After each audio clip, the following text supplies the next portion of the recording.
सहानुभूति से गाड़ी नहीं चलती है कि हम किसी कोने में बैठकर किसी के बारे में चर्चा कर दिए हमारा ड्यूटी समाप्त। ये सहानुभूति नहीं है, ये तो प्रकटीकरण है। सहानुभूति ये है, जरा आप देखेंगे कैसे क्या करना चाहिए, असली सहानुभूति होती क्या है। हम लोग स्कूल में पढ़े हैं, sympathy is better than gold. Poem था किसी अच्छे राइटर का, धन से ज्यादा सहानुभूति मायने रखती है। धन कोई आपको देता है, मान लीजिए किसी ने, आपका भाई ने, आपके दोस्त ने, आपके रिश्तेदार ने कुछ चंद सिक्के आपके ऊपर फेंक दिए, एक समय ऐसा आएगा कि आप उसको रिटर्न कर सकते हैं। लेकिन कोई आपके सुख दुख में खड़ा रहा, इसको आप कभी नहीं लौटा सकते। ठीक है, तो आज हम बात करेंगे कि सहानुभूति होती क्या है और इसको कैसे हम महसूस करें, कैसे रिटर्न करें और जिंदगी में इसको यूज कैसे करना अपनी सहानुभूति को। आप देखेंगे कि अगर आज आपने ये सीख लिया, आपकी जिंदगी बहुत प्यारी हो जाएगी। चाहे आप नशा करें या ना करें, कमाएं या ना कमाएं, सुंदर हो या सुंदर हो, छोटा हो या बड़ा हो, अमीर हो गरीब हो, बस इंसान होने की जरूरत है। उन लोगों के बीच में आप रहेंगे, हमेशा लोग आपको प्यार करेंगे, आपको आदर देंगे। अगर ये आदर आपने ये सिस्टम समझ लिया तो मुझे जिंदगी में किसके साथ क्या व्यवहार रखना चाहिए। चलिए शुरू करते हैं। पहला है सुनने की शक्ति। कई लोग हों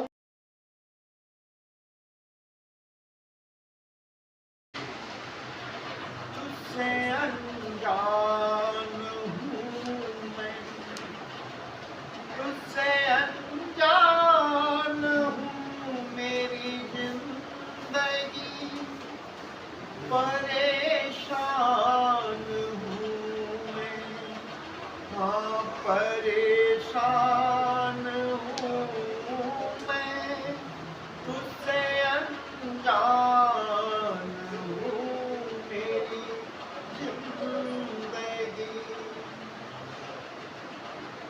तुझसे मिलने वाली खतरों से, तुझसे मिलने वाली खतरों से परेशान हैरान हूँ, मेरी जिंदगी तुझसे अनजान हूँ मैं। हम बहुत कुछ अनजाने में कर जाते हैं और काम बिगड़ जाने के बाद पता चला ये मेरे से गलती हो गई। नियत नहीं रहती है गलती होने की, हो जाती है। मरने के लिए कभी सोचा ही नहीं, मरने के लिए कभी सोचा ही नहीं। लेकिन मर जाते हैं ना लोग नशा करके, तमन्ना तो नहीं होती है मरने की। मरने के लिए कभी सोचा ही नहीं, बस दर्द संभालने होंगे, बस दर्द उतारने होंगे, बस दर्द संभालने होंगे। अपनों के लिए अपनों का कर्ज उतारने होंगे, तुझसे अनजान हूँ, मेरी जिंदगी परेशान हूँ, मेरी जिंदगी। अपनों के पास जाता हूँ मैं, अपनों के पास जाता हूँ तो लगता है उनके फर्ज निभाने होंगे,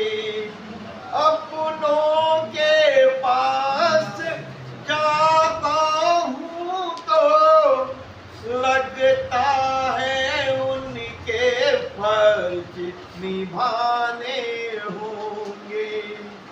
कितना, जरा ध्यान से सुनिए अपने लोगों का, कितना दर्द गम सीने में दबा रखा है। आपके जो अपने हैं और खुद आप भी,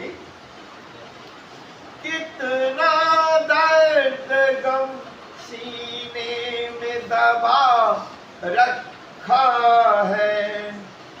धूप छाँव में जिंदगी के, धूप छाँव में जिंदगी के कर्ज उतारने होंगे। परेशान हूँ हाँ मैं परेशान। हरी बड़े लोगों,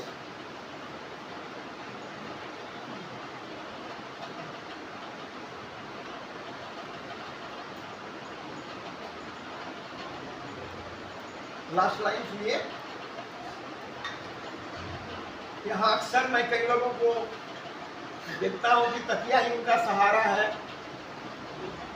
तकिया जिसको आप सीने से लगाए रखते हैं, वहां होता क्या है? पलकों पे मोती बिखर गए हैं, पलकों पे मोती बिखर गए हैं। आज उनको भी बरसने होंगे, आज उनको भी बरसने होंगे। करना क्या होगा? दर्द और पेन कैसे खत्म होगा? एक दूजे का हाथ पकड़ कर, एक दूजे का हाथ पकड़ कर चलना है। एक दूजे का हाथ पकड़ कर चलना है। तुझसे अनजान हूँ मेरी जिंदगी, परेशान हूँ मेरी जिंदगी।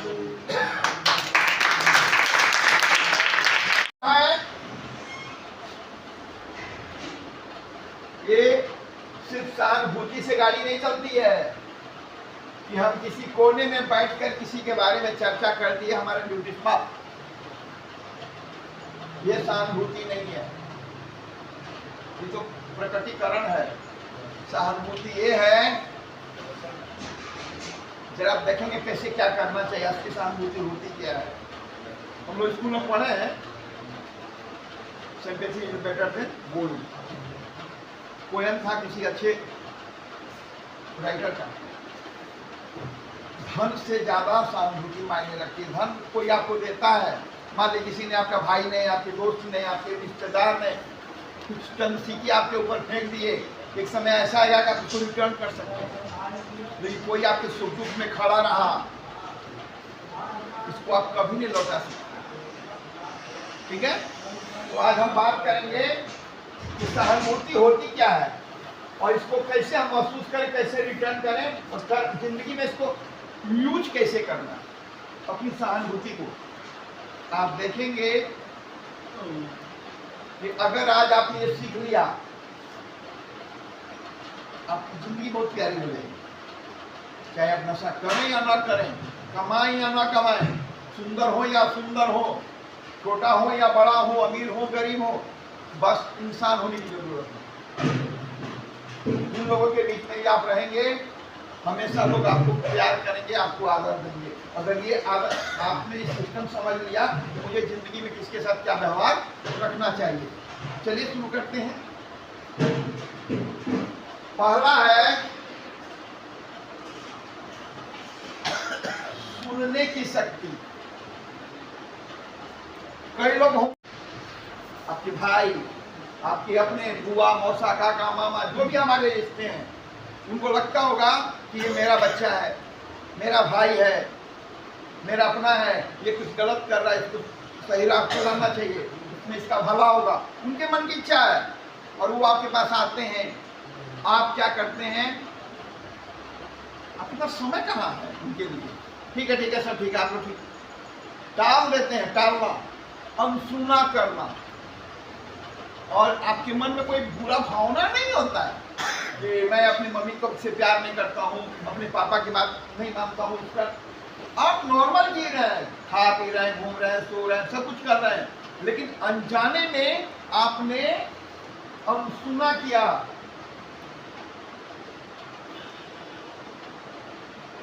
उनके साथ जब वो आपसे बात कर रहे हैं, आपको समझा रहे हैं, आपके पास समय नहीं होता है।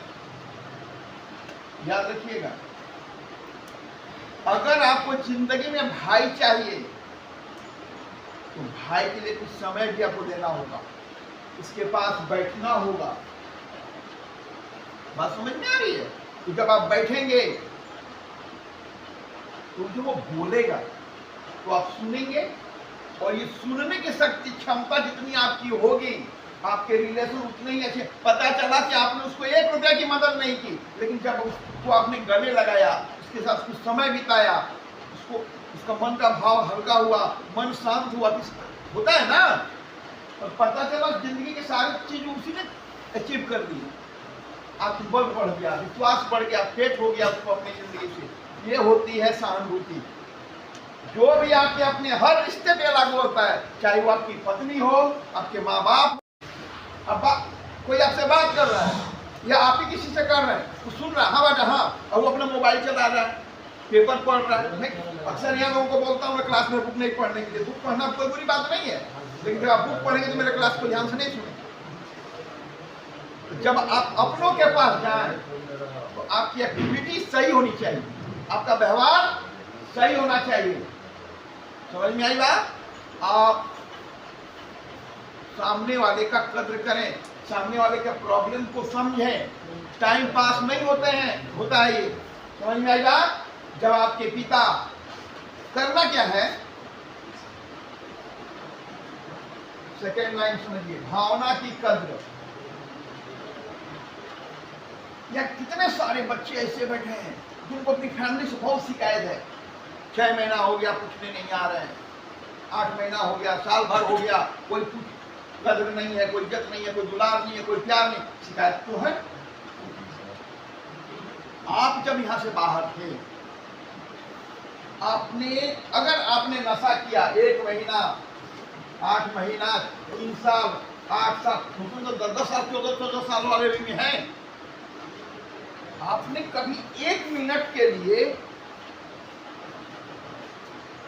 अपने को पिता के स्थान पर रखिए ना, 1 मिनट के लिए रखा। अगर पिताजी मुझसे गुस्सा कर रहे हैं, मुझसे नाराजगी हो रहा है, दिखा रहे हैं, पैसा नहीं दे रहे हैं, गुस्सा रहे हैं, बोल रहे हैं, क्यों?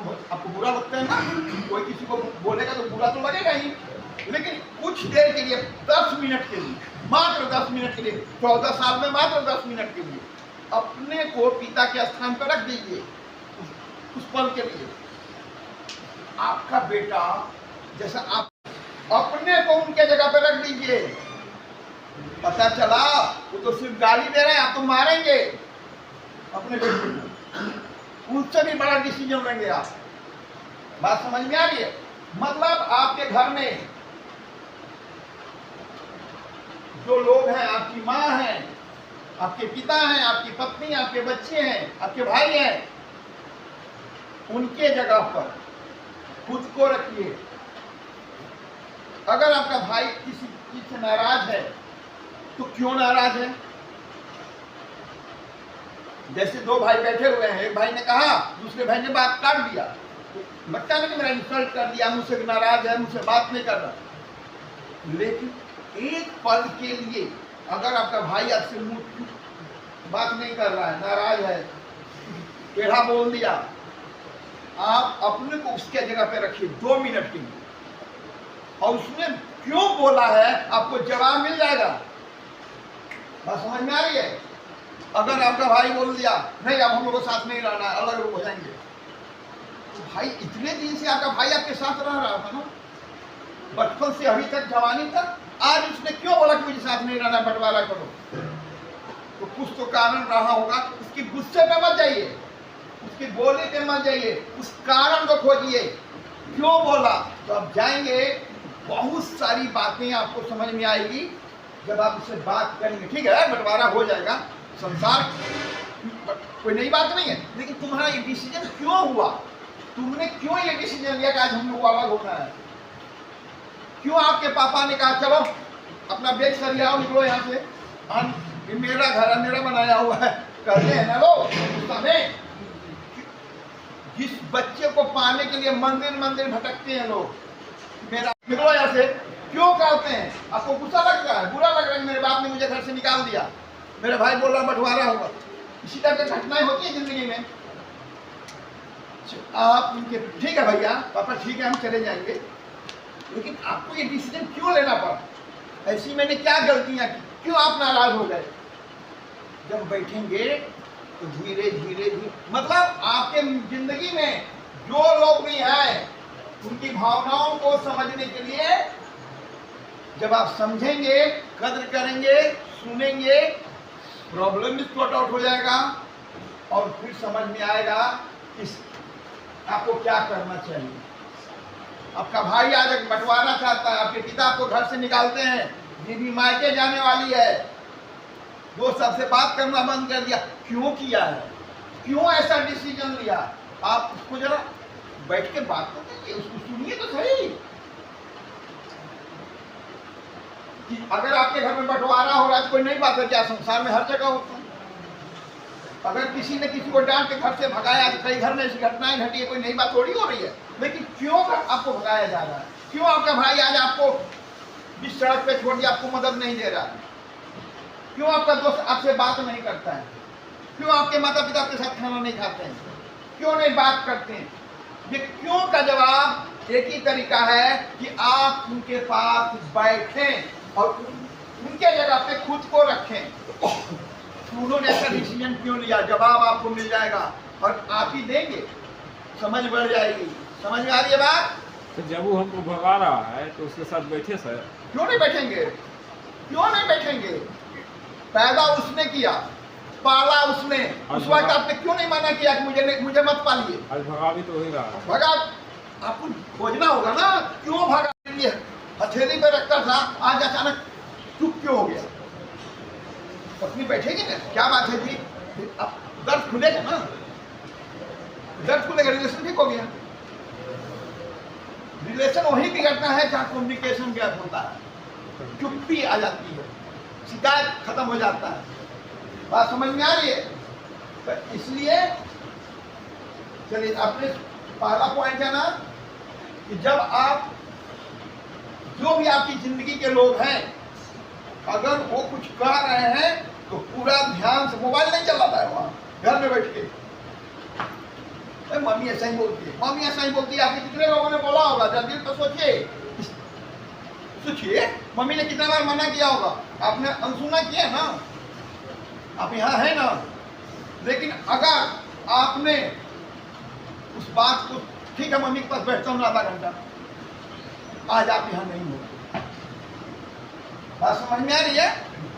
तो सुनने की क्षमता भी आपको बढ़ानी होगी। सुनने की क्षमता में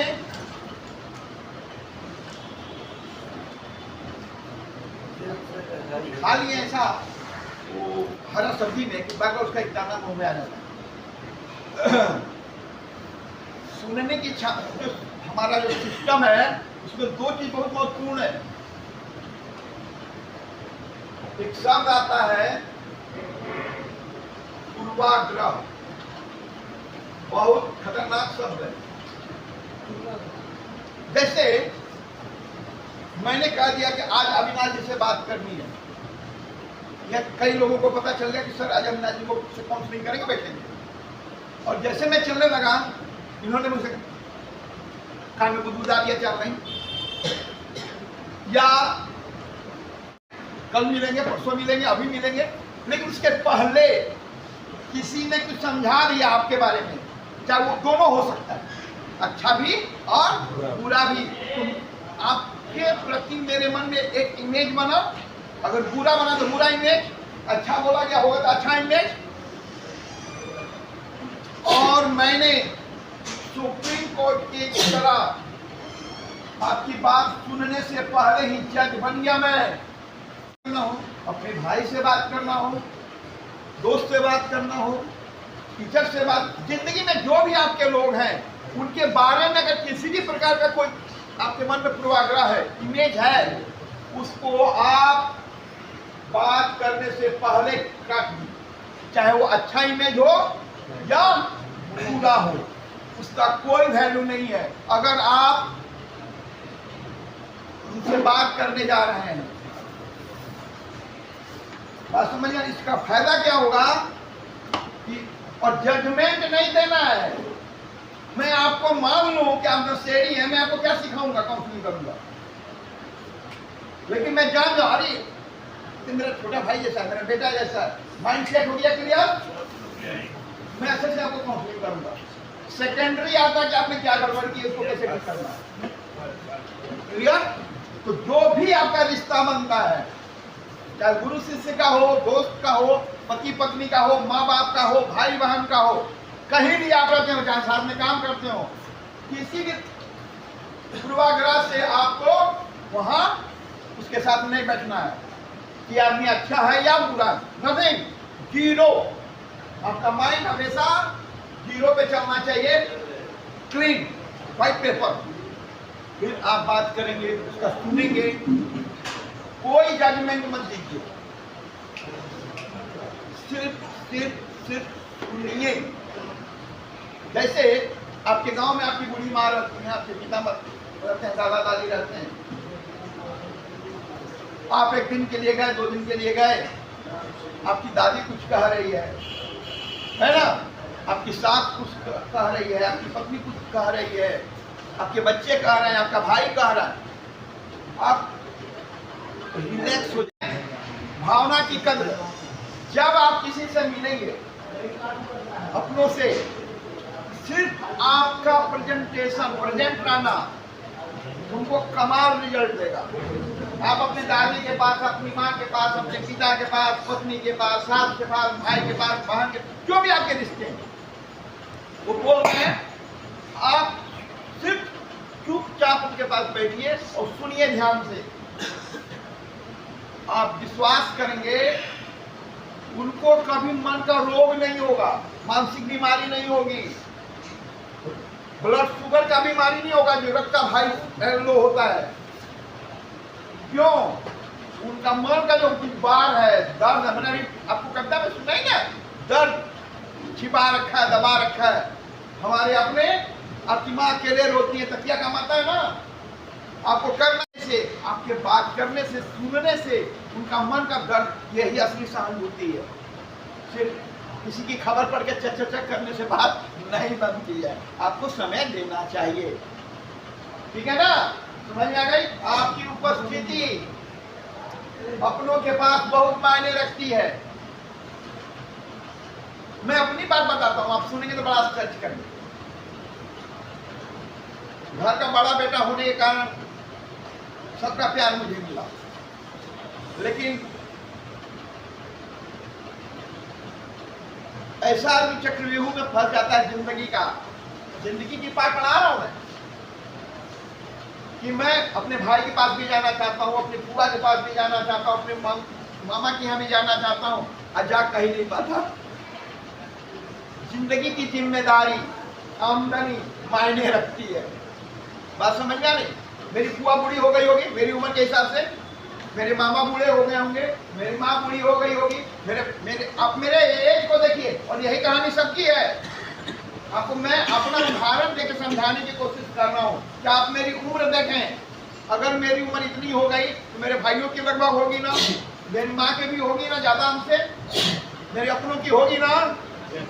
एक दिन के लिए, कुछ पल के लिए उनके पास बैठना चाहिए कि नहीं, मुझे जाना चाहिए कि नहीं, बात समझ में आ रही है?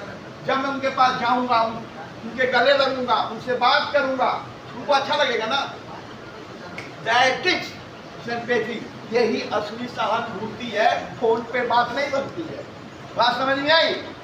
लेकिन जिंदगी की भागदौड़ में आमदनी भी एक मायने रखता है।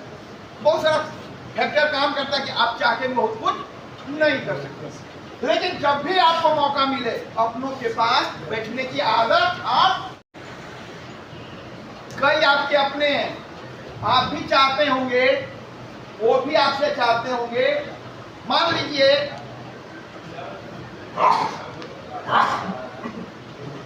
जब किसी को किसी चीज की जरूरत पड़ती है तो सबसे पहले किसके पास आदमी जाता है? मदद मांगने जो अपने होते हैं, जिनसे अपनापन होता है। कोई दोस्त भी है, कोई भाई भी है, कोई रिश्तेदार भी है। यही दो तीन लोग ऐसे हैं जिनके पास आप उम्मीद करते हैं कि आदमी हमको मदद करेगा। और ऐसा नहीं है कि सिर्फ आप ही उम्मीद करते हैं, दुनिया आपसे भी उम्मीद करती है, क्योंकि आप भी किसी के भाई हैं, आप भी किसी के मित्र हैं, आप भी किसी के रिश्तेदार हैं। सिर्फ मांगने से नहीं, देना भी होता है। कितनी मदद चाहिए जरा समझिए। मान लीजिए मैं समझाने के लिए एक उदाहरण देता हूं। संस्कार का एक मित्र है, मान लीजिए उसका भी नाम ए से शुरू होता है। स्कूल में पढ़ा, कॉलेज में पढ़ा, पढ़ाई कर, अचानक एक दिन फोन किया या आकर मिला, यही ना तरीका होता है। और बताया कि उसे एक अमाउंट का नाम दिया, उसने कुछ अमाउंट बोला कि मुझे कुछ पैसे की जरूरत है, तुम दो। जो भी आपसे मांगने आएगा वो पहले आपके बारे में रेकी करता है, इंक्वायरी रखता है कि आप कमा रहे हो कि नहीं कमा रहे हो। आपका रहन सहन, आपका व्यवस्था देके ही इसके डिमांड अप एंड डाउन होते हैं। मान लीजिए आपको पता चला कि आप लाख रुपया कमा रहे हैं, उसी हिसाब से मांगेगा। देखिएगा कि हम नहीं कमा रहे हैं, आपके पास आएगा भी नहीं। तो भाई उसका अपनी दिक्कत है, क्यों हमसे मांगे, कहाँ से देगा? दोनों फैक्टर, दोस्त या मेरा भाई या मेरा रिश्तेदार की आमदनी क्या है। लेकिन अगर आप चाहते हैं सच्चा मदद, आपने अगर संस्कार में उसको पैसा दे दिया, वन टाइम दोस्ती टूट जाएगी, खतरा है। लेकिन अगर आपने एक टेक्निकल संस्कार में साथ में अपना दिया, यार पैसे तो नहीं है लेकिन दिलवा सकता हूं, ये अपना रहा, सीखिए इसमें। तो ये डिसीजन कैसे लगा संस्कार? मान लीजिए इसको अपनी पत्नी का कोई ऑपरेशन कराना है या अपना कोई इलाज कराना है, तब संस्कार चुपचाप उसको पैसे देगा, कोई उससे बातचीत नहीं करेगा, क्योंकि इसके इस पैसे से पैसा नहीं आएगा। ध्यान से समझिए, कोई बीमार है, आपके पास 10-5 मांगने आया, आपको मदद करनी चाहिए आगे बढ़कर। लेकिन वही दोस्त या अपना रिश्तेदार कहता है यार धंधे में लगाना है, फंस दो ना, फिर दे दूंगा अगले महीने, कहते हैं ना, कई सारे लोग नहीं लगे, चाहे ये करना। संस्कार ने क्या बोला? मेरे पास नहीं है लेकिन मैं व्यवस्था कर दूंगा, कैसे तुम लौटाओगे मुझे समझाओ। सिस्टम उसने बोल दिया, एक कंडीशन रख दिया संस्कार में कि ये तरीका है और ऐसे लौटाना है। कभी रिलेशन खराब नहीं होगा, लेने से पहले ही माइंड सेट है टेक्निकल कि इतना दे रहा हूँ, इतना महीने में दे देना है और इतना प्लस करके देना, क्योंकि वो कमा रहा है। मारवाड़ी लोग का बिजनेस नहीं चलता है, हर मारवाड़ी एक दूसरे की मदद करता है। याद रखिएगा, बिहारी लोग का तो पता नहीं क्या हम बिजनेस नहीं किए, बात समझ में आ रही है।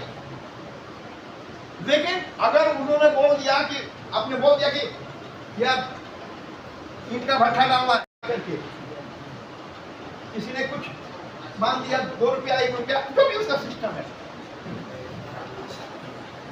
आप कमाओ, वो अपने पैसे से कमाएंगे। कर्ज का कर्ज आप जो कमा रहे हो उसमें आप देते जाओ ईमानदारी से। सपोर्ट ये होता है। आपको किसी की मदद करनी है तो आप जानिए कि वो किस प्रकार की मदद है। वो पैसे से क्या बिजनेस करेगा, उस पैसे से पैसा कमाएगा, तो आपका बैंक क्या करता है? कंडीशन देता है ना, लोन बैंक का सिस्टम है। लेकिन घर में अपने हैं जो बीमार है, दुख में है, पैसे से पैसा नहीं आएगा तो कहां से देगा? अगर वो बोल रहा है तो झूठ बोल रहा है, समय फायदा उठा रहा है आपका। अगर उसको बोल रहे हैं कि मेरी पत्नी का ऑपरेशन करना 5 लाख चाहिए, मैं दे दूंगा, आप 100% रखिए, आपकी दोस्ती भी टूटेगी और पैसा का भी कैसे देगा भगवान जाने, क्या उसके पास है ही नहीं। समझ में आ रही है? तो आप जब किसी की मदद करते हैं तो आपको अपनी औकात देखनी होगी कि अगर देने के बाद क्या आपके घर का चूल्हा बुझ गया, आपके बच्चे के स्कूल का पढ़ाई रुक गया, आपका अपना प्रश्न। मैं क्या सिखा रहा हूं जरा समझिए। मदद बहुत अच्छी चीज है, अपने को उखाड़ के नहीं, क्योंकि आप सिर्फ नहीं है, आपके साथ पूरा परिवार है, आपके बच्चे हैं, आपका परिवार है, तो मदद तो कीजिए, लेकिन उस एक हद तक। इसलिए कभी भी जिंदगी में कोई आदमी आपसे मदद मांगने आए, उसको काबिल बनाने में मदद कीजिए। मान लीजिए उसने बोला कि बहुत दिक्कत है या कुछ पैसे, देखिए उसका बच्चा पढ़ने वाला है, ठीक पढ़ रहा है, ठीक है, 2000 रुपये का ट्यूशन लगाओ, पैसा लौटे या ना लौटे, लेकिन आपने क्या तय कर लिया है? बात समझ में आ रही है? बात तुम असली मदद ये होता है, वन टाइम खाना खिला के किसी को 5 रुपया देना असली मदद नहीं है। वो तो भिखमंगा हो जाएगा, हमेशा घटले रहेगा, उसको जब भी मिलेगा आपका दिल धड़केगा, कुछ मांग मत दे। आप अगर सच्ची मदद करना चाहते हैं उसकी औकात बनाइए, चाहे आपके रिश्तेदार हो, चाहे आपके, अगर भाई की मदद करनी है तो भाई के पंजा में इतना ताकत दे दीजिए कि वो दूसरे को देने की औकात बना ले। असली मदद ये नहीं है कि आप उसको दे दिए, आटा नहीं है 10 किलो का, वो जिंदगी भर भिखमंगे रहेगा। लेकिन आपने कुछ क्या काम करना, कहीं प्राइवेटे काम कीजिए, चाहे बिजनेस कीजिए, चाहे कुछ भी कीजिए, जैसा उसका स्किल है उसमें आपने सपोर्ट किया, वो कमाएगा कि नहीं कमाएगा। समझ में आ रही है बात? तो जो सहानुभूति है, सिंपैथी है, उसमें आपको ध्यान रखना चाहिए। या कितने सारे बच्चे ऐसे हैं जो कहते हैं कि मेरे पिताजी हमको जाके जमीन बेच देंगे, ये करूंगा वो करूंगा, और रिजल्ट देख लीजिए, जमीन भी गई, पैसा भी नशे में उड़ गया, कटोरा हाथ में आ गया। क्यों हुआ ऐसा? इसका रीजन जानते हैं? आपके पिता ने ये सीमा तय नहीं की, ताकत, जमीन तो उनकी थी ना भाई, पुरखों की जमीन थी, आपने बेचा। क्यों बेचा भाई? अगर आपने बेचा, करोगे क्या? डिस्कशन हो रहा है, बातचीत हो रही है, अब जो करना चाहते हैं खुल के कहो ना, तो मैं ये करूंगा, तो वो तय करेंगे कि भैया अगर आपने 5 रुपए में बेचा है तो 1 ही रुपया निकालो, 4 रुपया रहने दो, इसमें तुम्हारा बच्चा पूरा फैमिली नहीं है, पूरेगा नहीं तो एक दिन पूरा परिवार कहेगा ये 5 ले जाओ। समझ में आ रही बात? धंधा चलता है तो सपोर्ट बाजार में पैसा कौन लगाता है? दौड़ते घोड़ा पर, जो घोड़ा दौड़ता है। आप 1 रुपये की गारंटी लिए कि मैं 1 रुपया, पापा आप इतना, मैं इसकी गारंटी लेता हूँ, आपने मेहनत किया, आपने दिखा दिया, पूरी फैमिली आपके सपोर्ट में आ जाएगी, सब पैसा तुम्हारे ही में, उनको पता चल गया। आप किसी की भी मदद करें, सही तरीका से मदद करें। सच्ची मदद यही होती है कि बोलें, किसी के लिए अपने को बर्बाद ना करें, इसकी भी आपको समझ होनी चाहिए। अपनों को बर्बाद करके नहीं मिलेगा। सबसे महत्वपूर्ण है दृष्टिकोण, नजरिया। ध्यान से सुने, मैंने कुछ देर पहले इस पर चर्चा किया था। किसी के ऊपर कोई चीज थोपना नहीं चाहिए जबरदस्ती। जैसे मैं आप लोग की बात करता हूँ, आपने नशा करके यहाँ ट्रीटमेंट के लिए आप आए हैं, आपके गार्जियन यहाँ पैसा दे रहे हैं, मैं आपसे अक्सर कहता हूँ कि अपने पिता की जगह पे बैठ जाओ, और आप लोगों को जानकर आश्चर्य होगा। मैंने सबको तो नहीं कहा, लेकिन कुछ ऐसे चुनिंदा पढ़े लिखे लोग होते हैं जो अच्छे से तर्क करते हैं ऑफिस में हमारे साथ, तो मैं उनको कहता हूँ जरा अपने बेटे की जगह पे आप देखिए। कुछ दिन पहले एक फैमिली काउंसलिंग आई, या मैंने, एक माँ आई थी, बोली बड़ा प्यारा लाइन है, आपको बहुत अच्छा लगेगा कि यहाँ से निकलने के बाद अगर मेरा बेटा फिर किया तो का परमानेंट क्वेश्चन है ये, क्यों नहीं पिएगा, क्यों नहीं पिएगा? ऐसा कौन सा अमृत आपको पिला दिया है कि आप बाहर जाकर नशा नहीं करेंगे? जरा दिल को देखिए, आप एक चाय पीते हैं और आदत पड़ी हुई है, दो दिन उपवास करना तो मुंह चपचपा जाता है चाय देखिए। आप 10 साल से नशा कर रहे हैं, बाजार में जाएंगे, घर दुकान पे चौराहे पे कोई सिगरेट, कोई पान, कोई गुटखा, कोई दारू, क्यों नहीं बंद करेगा आपका? अब क्लीनर थोड़ी है, पूरे इंसान थोड़ी है, लेकिन जब आप रिहेब में रहते हैं तो आपको पता चलता है कि इस नशे के कारण अपनी जिंदगी में क्या खोया। बात समझ में आ रही है? वो एहसास आपके मन में रहेगा, आप नशा नहीं करेंगे।